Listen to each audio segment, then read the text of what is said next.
Meus amigos, nós vamos começar falando de Max Weber. Eu gostaria de citar Max Weber, que diz o seguinte: em uma sala de aula, a palavra é do professor, e os estudantes estão condenados ao silêncio. Impõe as circunstâncias que os alunos sejam obrigados a seguir os cursos de um professor, tendo em vista a futura carreira, e que ninguém dos presentes a uma sala de aula possa criticar o mestre.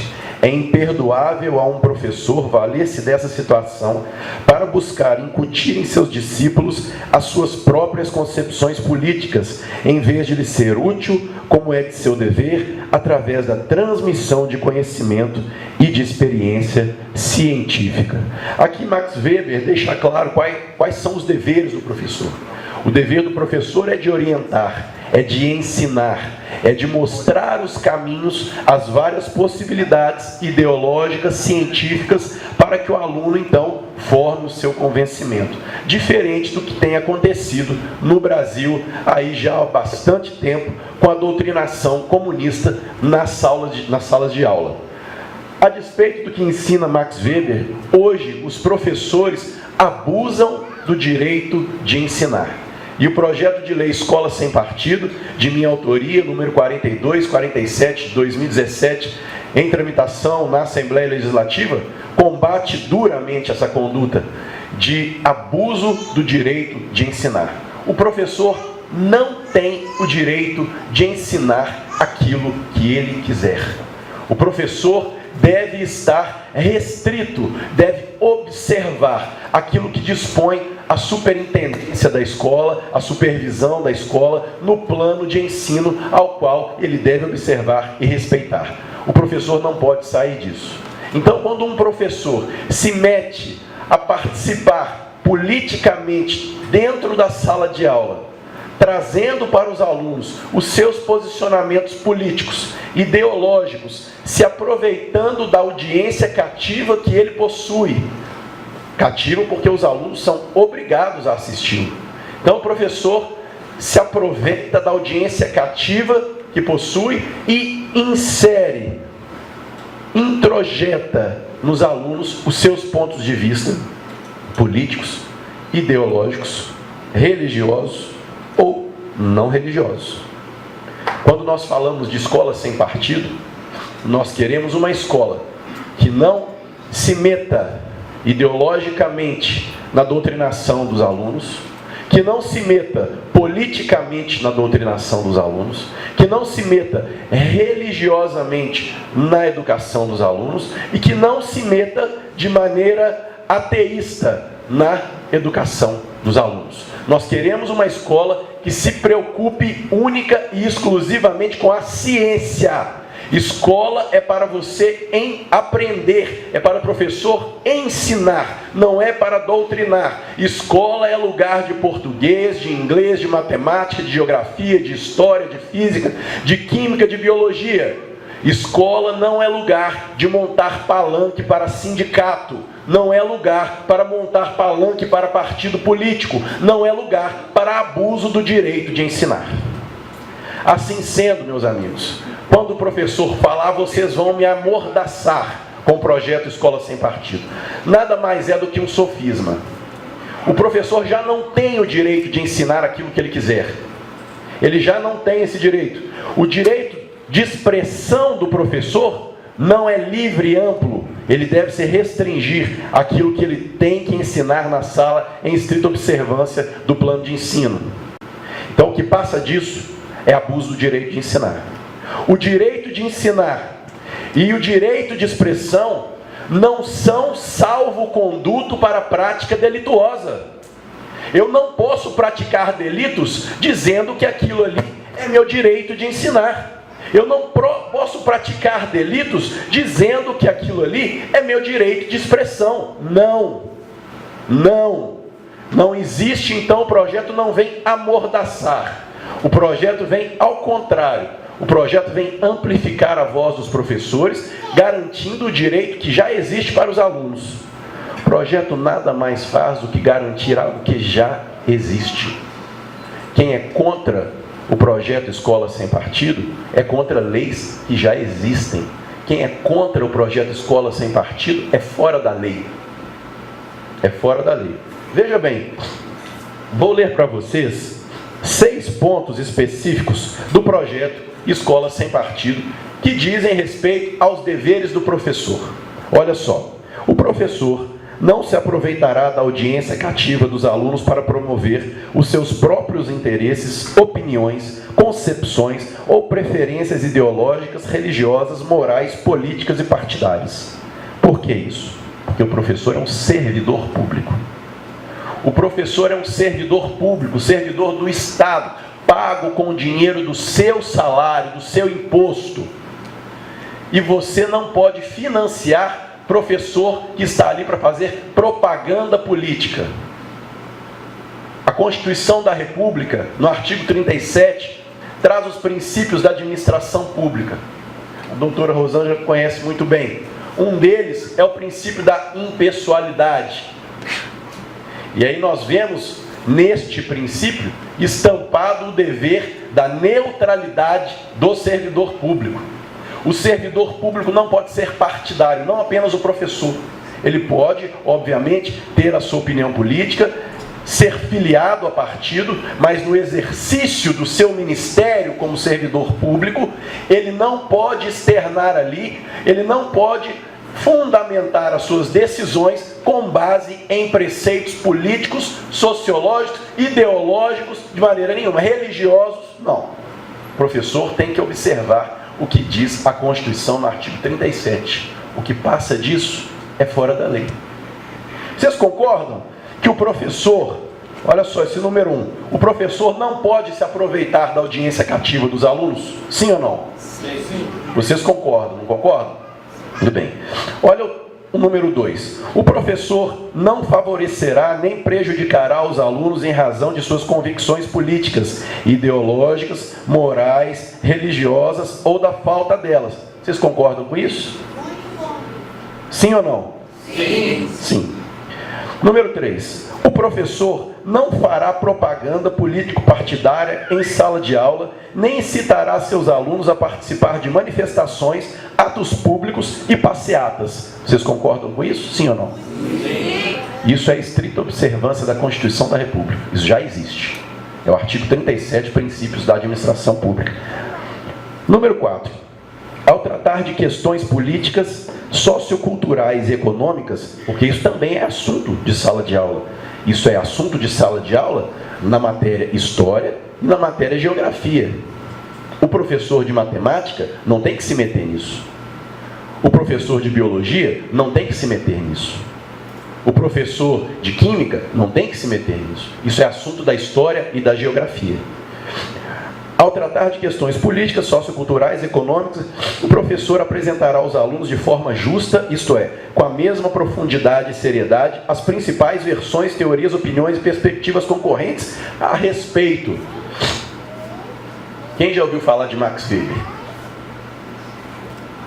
Quem já ouviu falar de Karl Marx? Aonde vocês ouviram falar de Karl Marx? Na aula de História, na faculdade. Foi ou não foi? Sim ou não? Sim. Por que então que vocês não ouviram falar de Max Weber?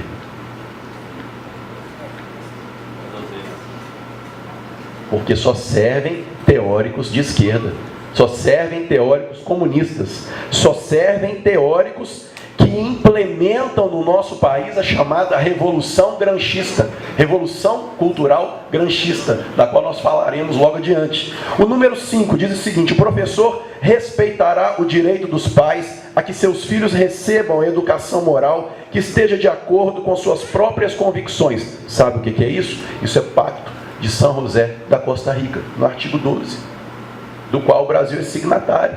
Convenção Interamericana de Direitos Humanos. O artigo 12 explicitamente diz isso. Aí você vai virar para ele e falar assim: olha, o projeto diz isso aqui, ó, 1, 2, 3, 4, 5, 6. Eu duvido que ele vai ser contra algum desses aqui. Faça o teste.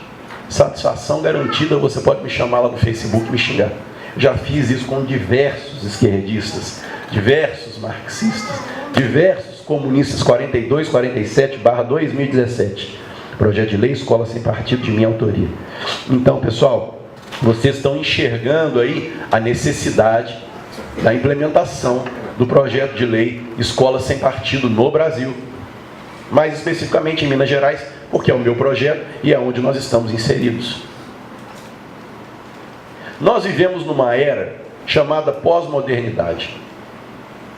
Essa era, identificada pelo filósofo e sociólogo polonês Zygmunt Bauman, professor da Universidade de Leeds, professor da Universidade de Varsóvia, falecido no ano passado, diz o seguinte: a pós-modernidade caracteriza-se pelo estado de liquefação daquilo que é sólido para a humanidade, como valores, como o amor, como relacionamentos, como caráter, como a moral, uma série de outras coisas.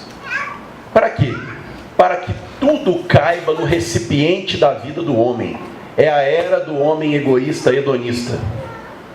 Então, o homem hoje, na era pós-moderna, quer liquefazer tudo que é valores, tudo que é moral, tudo que é ética, tudo que é princípio, para que aquilo caiba dentro da sua vida. De maneira prática, eu vou falar para vocês. Vocês já viram que está agora proliferando pelo Brasil a igreja evangélica inclusiva? Quem já viu isso aí? É a igreja gay. O que ela prega? Tem em BH. Eles estão me processando. Adoro isso. Eu sou ficha limpa. Não tem nenhum processo, condenação, mas esse aí eu cultivo com carinho. Olha só. O que essa igreja diz? Que a palavra de Deus... Quem aqui professa alguma fé? Quem aqui professa a fé cristã? Quem aqui professa outra fé? Qual que é a sua fé? Umbandista. Nós temos em todas as religiões as suas diretrizes. A Umbanda tem as suas diretrizes que precisam ser seguidas, sim ou não? Eu posso me converter a umbandismo. Eu vou chegar no terreiro, eu vou me iniciar ali, eu quero fazer a cabeça. Eu não sei se eu estou correto nos termos, mas eu tenho que obedecer uma série de procedimentos, sim ou não? Porque a Umbanda é uma religião afro-ameríndia. Olha só, a pessoa quer fazer o que agora? Ela quer pegar e falar assim: olha, meu amigo, eu quero entrar para a Umbanda, mas já quero ser direto o pai de santo. Porque assim tem que ser.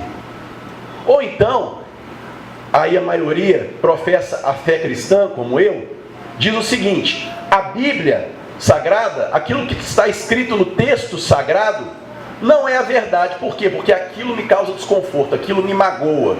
Então eu tenho que pegar a Bíblia, os ensinamentos da palavra, e readequá-lo ao meu eu, ao recipiente da minha vida, para que ele me agrade.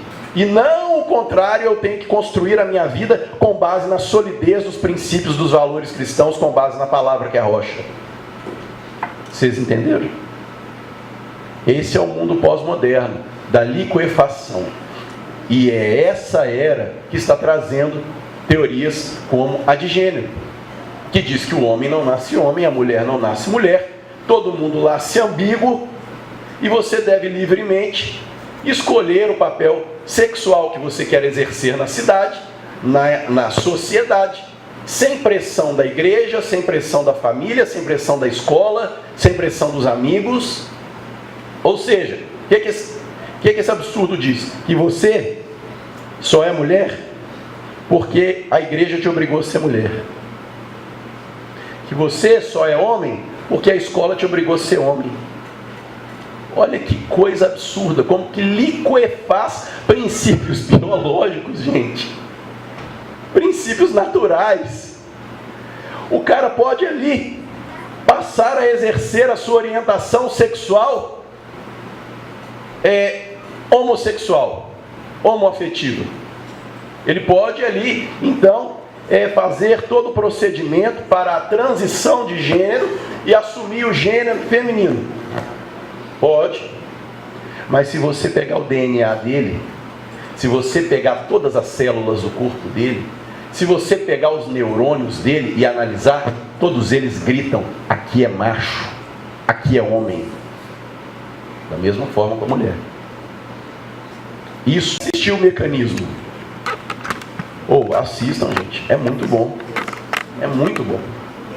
No Mecanismo, o policial federal, ele diz o seguinte: ele analisa a corrupção no Brasil com base na teoria dos fractais, com base na teoria da complexidade.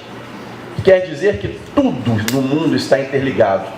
Por mais que você se aprofunde no assunto, você vai se aprofundando, de repente surge outro, e você vê uma série de horizontes abertos para você. Essa é a teoria da complexidade. Essa teoria, analisando Escola Sem Partido, nos faz chegar à pós-modernidade, a análise da pós-modernidade, nos faz chegar às teorias marxistas, nos faz chegar à revolução cultural gramscista, nos faz chegar a uma série de outras teorias. Então, por isso que eu estou apresentando para vocês as teorias as quais giram em torno do Escola Sem Partido. Veja bem, da onde nasce a doutrinação? A doutrinação advém do marxismo. Marx diz, no Manifesto Comunista, de maneira inequívoca, a abolição da família. Ele prega a abolição da família. Para quê? Para que o Estado assuma tudo. Para que o Estado assuma a educação das crianças, para que o Estado assuma o bem-estar das crianças, assuma o cuidado das crianças. É o Estado dominador. Ele prega isso: destruição da família, abolição da família. Com base nas teorias marxistas, Antônio Gramsci, italiano, também adepto dessas teorias marxistas, elabora a teoria da revolução cultural gramscista. O que é essa teoria? É a teoria que diz que você não tem que pegar as armas e ir para a rua. Você não tem que colocar os tanques na rua. Você não tem que fazer a revolução com os soldados. Você tem que fazer a revolução com a mente. Você tem que fazer a revolução com a cultura, com o ensino, nas escolas. Não devemos tomar as cidades, devemos tomar as escolas. E isso está sendo muito bem aplicado no Brasil, já há muitos e muitos anos. Isso não é privilégio do PT não, gente. O PT apenas veio, nos governos Dilma e Lula, aproveitando um terreno pavimentado que vem desde a redemocratização, desde a Constituição de 88. Todos os governos desde 88, no meu ponto de vista, tem gente que vai discordar, eu penso assim, todos os governos desde 88 até hoje, Collor, Sarney, Itamar, Collor, Itamar, Fernando Henrique, Lula, Dilma, Temer, todos eles, ou são partidos de centro-esquerda, ou são partidos socialistas. Por mais que você diga, o MDB não é de esquerda, nas suas diretrizes é assim, na sua história é assim. O MDB rivalizava com a Arena no governo militar. A Arena era assim, classicamente de direita, clássica. Dela veio o PFL, dela veio o DEM. O MDB não, o MDB partido de esquerda, sempre foi. O PSDB, gente, não é partido de direita não. O PSDB não é partido de centro não. O PSDB é partido de centro-esquerda. Outro governo de esquerda. Aí nós vemos o governo Lula. Aí não é nem centro-esquerda. Aí é socialista. Mais a esquerda, não é esquerdona. Aí depois vai ser o governo Dilma, esquerda. O governo Temer, que é um governo do MDB, que nas suas diretrizes é de esquerda. Querendo ou não. Ele pode estar governando com uma mão assim mais voltada para centro-direita. Não é nem direita. Pode até fazer isso. Mas é o governo de esquerda. O Brasil, gente, desde a redemocratização, não experimentou um governo de direita. Isso tem que acabar. Nós temos que dar uma chance ao Brasil. Porque todos os outros são mais do mesmo. Os partidos que aí estão com candidatos são partidos de centro-esquerda. tirando lá o PRB do Flávio, que é um candidato de direita, liberal de direita. Então, gente, nós temos que estar focados no que nós queremos para o Brasil. Nada vai adiantar, tudo vai ser paliativo, projeto Escola Sem Partido vai ser paliativo, combate à ideologia de gênero vai ser paliativo, tudo vai ser paliativo se nós não fizermos uma mexida estrutural. Um governo de direita. Fiquem atentos para isso esse ano. É isso que vai acabar com o caminho que foi pavimentado para a liquefação das famílias e a implementação da revolução cultural gramscista que tomou as nossas escolas. Eu lido com o Sindiúti todo dia. Todo dia. Fazem um inferno na minha vida. Eu faço questão de responder à altura. Vocês vão ver um vídeo aí. Se você for ali, não tem diálogo, gente. Não tem diálogo. Eles não têm argumentação para vencer as nossas argumentações do Escola Sem Partido, e aí eles partem para o argumento ad hominem, que é o argumento daquele que, ao invés de você atacar as ideias, você ataca a pessoa, o interlocutor. É o tal do fascista, golpista, nazista. O cara não sabe argumentar, gente. Então ele apela e ele começa a te chamar de fascista. Eles são assim. Hoje, quando eles me chamam de fascista, eu faço coraçãozinho para eles. Eu mando beijo para eles. É uma coisa assim. Tem que tratar assim. Tem que tratar assim. Da mesma forma, nós não podemos ser inimigos deles como cidadãos. Porque o Brasil também está num momento muito complicado de divisão da sociedade. Nós não podemos partir para o confronto, para o embate físico. Vocês vão ver um vídeo meu aí com o Rogério Correia, que é o grande ícone do Sindiúti. Eu desço o sarrafo nele. Acabou ali, eu converso com ele, gente. Eu trolo ele o dia inteiro. Entendeu? O convívio tem que ser pacífico. Eu discordo nas ideias. Você é um ser humano, você é um cidadão. Você tem direito de professar a ideia, a fé que você quiser. E eu vou vencer os seus argumentos na ideia. Porque eu tenho melhores argumentos que você. Temos que estar atentos a isso. Não podemos aceitar o confronto, porque eles querem o confronto. Eles querem o confronto. Essa é a gênese dele, a origem deles é revolucionária de confronto. Então, pessoal, estejamos atentos nesse ano às nossas decisões. O marxismo, junto com a revolução cultural gramscista, abre espaço para a implementação, e a doutora Rosângela falou, de ideias de Marcuse, que é a liquefação total, é o liberou geral, pode tudo. Pode tudo. Ele diz que essa é a única forma da sociedade ser verdadeiramente livre.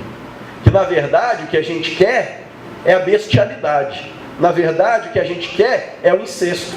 Na verdade o que a gente quer é a sodomia. Na verdade o que a gente quer é a necrofilia. E a gente só não faz isso porque existem amarras sociais. Ele diz que todo homem quer isso aí. Isso é terreno fértil para a implementação da revolução cultural, que liquefaz valores, e liquefaz valores nas escolas. E aí o seu filho chega em casa doutrinado, chamando de fascista, nazista, golpista. Porque o Estado se omitiu. Então, pessoal, olha só. O PL 4247, Escola Sem Partido, ele normatiza, ele fortalece o princípio constitucional da neutralidade, princípio da impessoalidade, melhor dizendo, do qual deriva a neutralidade do agente público. Não é nada novo. Não é nada novo. Não é mordaça. Por que não é mordaça? Porque o professor já não tem liberdade de dizer o que quiser. E não é mordaça porque ele obriga o professor a falar mais, a falar de tudo, a não falar só da esquerda, a não falar só do comunismo, mas falar do centro, a falar da direita. Isso não é amordaçar, isso é amplificar a voz do professor. O projeto Escola Sem Partido, na verdade, é um projeto escola que traz a discussão de todas as ideologias partidárias para um momento exato dentro da escola, na aula de geografia e na aula de história. Ele não limita o professor a falar só da esquerda e do comunismo. Pelo contrário, ele tira a mordaça que o sindicato pôs no professor. Ele tira a mordaça que o partido fez no professor. É isso. É simples assim, gente. Então, o andamento do nosso projeto tem sido muito difícil. Eu não esperava que fosse diferente. É o governo do PT. É o governo do PT. Não esperava que fosse diferente. Tentaram matar o projeto de toda forma. Pode passar aquele vídeo, por favor, da Assembleia?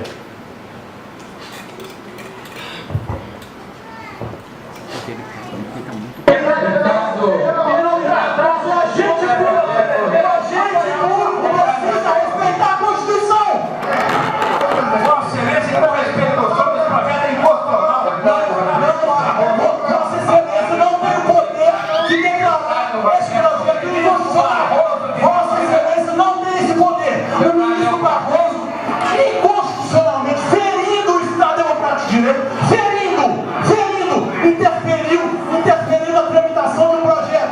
Ele não tem esse direito. Ele está agindo constitucionalmente. Tudo doido lá atrás. O STF está sistematicamente interferindo nos trabalhos do legislativo em todo o Brasil.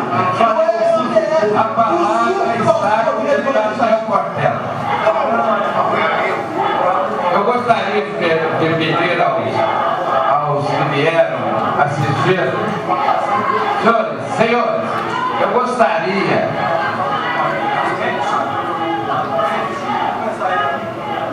eu gostaria de pedir a todos que...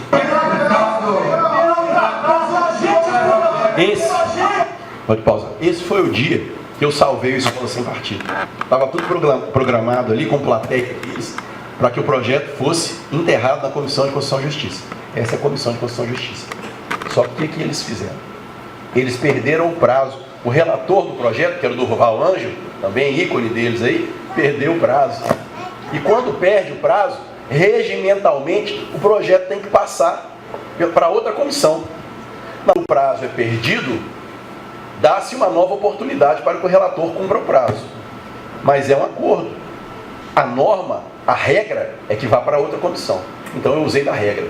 Eu falei, esse acordo eu não aceito, vocês que se lasquem para lá, eu quero que o regimento seja cumprido e o projeto vá adiante. Ficaram loucos, não tinha o que fazer. Não tinha o que fazer. Eu falei com eles, olha, se assim não for, eu ingresso na justiça para garantir o normal andamento regimental do projeto de Escola Sem Partido aqui dentro. Aí eles ficaram tudo assustados.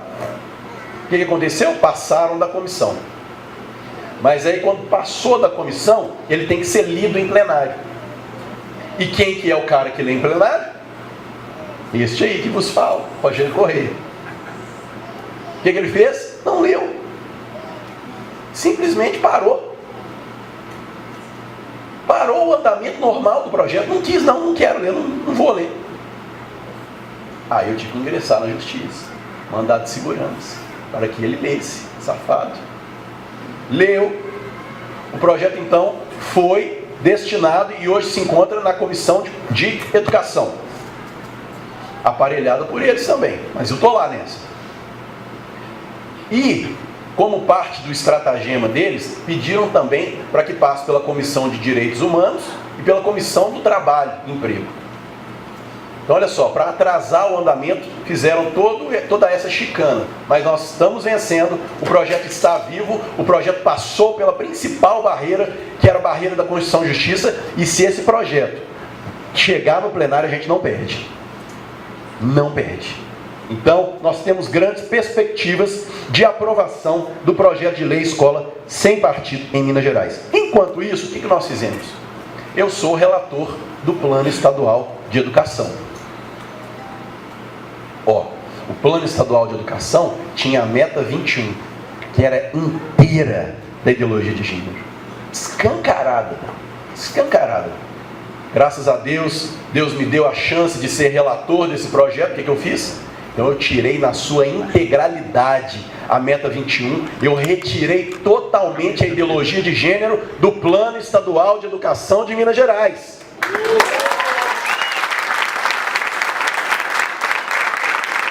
Mas isso não foi o Léo Portela. Eu sei que tem eleitores meus aqui. Eu sei que está aqui a turma da Sara Nossa Terra, que são meus eleitores. Então, quem tirou o projeto não foi o Léo Portela, foi você que pôs o Léo Portela lá. Então, por isso é importante você ter identidade e colocar alguém para te representar, que pense como você pensa e principalmente tenha condição de ganhar. Sabe quem são os nossos principais adversários? O principal adversário de quem trabalha seriamente, quem trabalha dignamente, quem trabalha com justiça, com moralidade, sabe quem que é? São os candidatos pequenos que saem para fazer 3 mil votos, 2 mil votos, 4 mil votos e tiram os votos de quem pode ganhar com certeza, com exatidão. Então é importante que você tenha também essa noção de escolher um candidato que seja bom, que seja sério, que seja honesto e digno, não que eu seja nada disso, mas que tenha condição de ganhar. Pense nisso. Pense bem nisso. É muito importante. Então, pessoal, graças a Deus, conseguimos acabar com a ideologia de gênero no plano estadual de educação. E qual que é a última meta agora que nós precisamos alcançar? Chama-se Supremo Tribunal Federal, o STF. Ali no STF, nós temos 11 indicados por governos de esquerda, mas 7 especificamente indicados por governo socialista. Quais sejam? Carmen Lúcia, Rosa Weber, Lewandowski, Fux, Fachin, Toffoli. Não. Toffoli, Barroso. 7. Todos eles, gente, foram escolhidos pela esquerda para quê?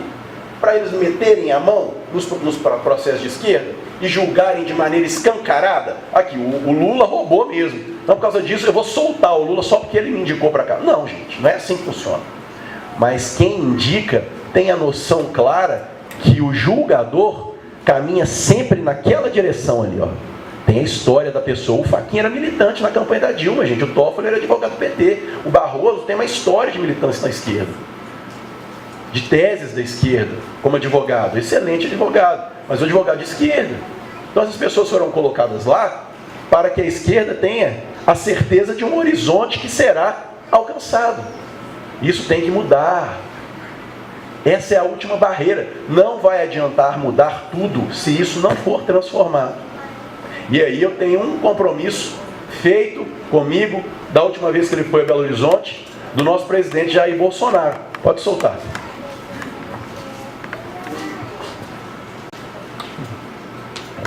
Oi, pessoal do grupo, nossos pastoras, amigos. Nós estamos aqui com o presidente Jair Bolsonaro e nós estamos indignados, porque nós não temos no STF nenhum ministro evangélico. É por isso que as coisas são assim, essa barbaridade, essas decisões esdrúxulas que o STF faz contra a nossa fé. E aí, presidente, o que você acha disso? Há poucas semanas, o ministro Barroso do Supremo, liminarmente, tornou-se efeito várias leis municipais do estado do Paraná que falavam sobre ideologia de gênero. E não foi questionado por nenhum colega dele lá dentro. Ou seja, simplesmente o ministro Barroso, ideologia de gênero é legal, pode ensinar sexo para a criancinha a partir de 6 anos de idade.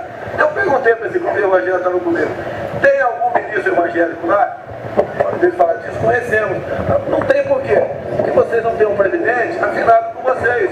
Vamos pensar um Brasil diferente, pessoal? Estamos à disposição, tá ok? Brasil acima de tudo, Deus acima de todos. Vamos juntos. Me entendam, quando dizemos ministro evangélico, ministro comprometido com a causa cristã. Ele pode ser católico também. É um ministro cristão, de visão, no mínimo centro-direita. O ideal direita, mas no mínimo centro-direita. Nós precisamos disso, porque enquanto for assim, a batalha estará totalmente desequilibrada a favor deles. Olha só, a liberação da maconha vai acontecer, gente. O Barroso quer, está nas mãos dele. A liberação do aborto está para acontecer, gente. O Barroso também quer, está nas mãos dele. Eles estão legislando. Eles estão interferindo em algo que deveria ser tratado pelo Poder Legislativo. Mas na ausência de manifestação cabal, de resolução do fato pelo Poder Legislativo, o Judiciário toma conta dessa lacuna e a preenche da forma que quer. Então por isso nós precisamos de um ministro cristão. E gente, tem tanta gente boa. Não é pegar um pastor só e pôr lá não, gente. Mas nós temos tanta gente boa. Guilherme Shelby. Nós temos, por exemplo, o Dallagnol. Dallagnol é cristão. Nós temos o Bretas, do Rio. O Moro, que é cristão. Então, gente, nós temos uma série de pessoas. Isso pode acontecer. Essa é a última barreira que nós precisamos transpor. E isso só vai acontecer se nós indicarmos um governo legitimamente de direita no Brasil. Pessoal, espero que vocês tenham gostado. E eu quero, para terminar, deixar aqui um salmo. Eu sou pastor batista, sou pastor evangélico, pastor auxiliar na Igreja Batista Getsemane, com o pastor Jorge Linhares. Também sou quase Sara, prego sempre na Sara, estou sempre lá nos eventos da Sara, sou um batissara. E então, eu quero deixar esse salmo para vocês. Não com o intuito de proselitismo, mas com o intuito de mostrar para vocês algo que é um valor caro para a minha vida. Vocês tomem para a vida de vocês, se vocês quiserem. Salmo 94, no versículo 20, diz o seguinte: não vos alianceis ao trono da iniquidade, que forja o mal, tendo uma lei por pretexto. É você votar no candidato, que é o candidato que implementa a iniquidade. Aí depois, como é que ele forja o mal, tendo uma lei por pretexto? Olha só a ideologia de gênero. É maravilhoso o papel, gente. Combate a homofobia, combate a evasão escolar, combate a agressão, a violência nas escolas. A pílula está douradinha ali. O que ele fez? Ele forjou o mal, que é o objetivo da ideologia de gênero, usando a lei da ideologia de gênero como pretexto. Então, na hora de fazer as suas alianças, escolha aquela pessoa que tem seriedade, que tem uma vida íntegra, que tem um trabalho prestado, que tem ficha limpa e que, acima de tudo, gente, tem condição de vencer. Nós precisamos vencer. Nós precisamos eleger o maior número possível. E eleger o maior número possível não é lançando um monte de candidato ao léu. É escolhendo bons candidatos, sérios e íntegros, que têm condição de ganhar. Porque aí, reino de Deus virá sobre o Brasil. Você sabe o que é reino de Deus? Reino de Deus é justiça, paz e alegria no Espírito Santo. Que venha reino de Deus sobre Cambuí, que venha reino de Deus sobre Minas Gerais, que venha justiça, paz, alegria no Espírito Santo, que é reino de Deus para o nosso Brasil.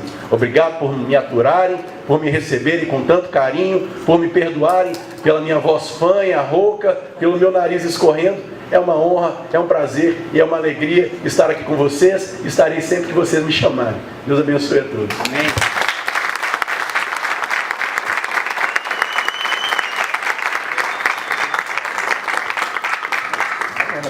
Obrigado, deputado.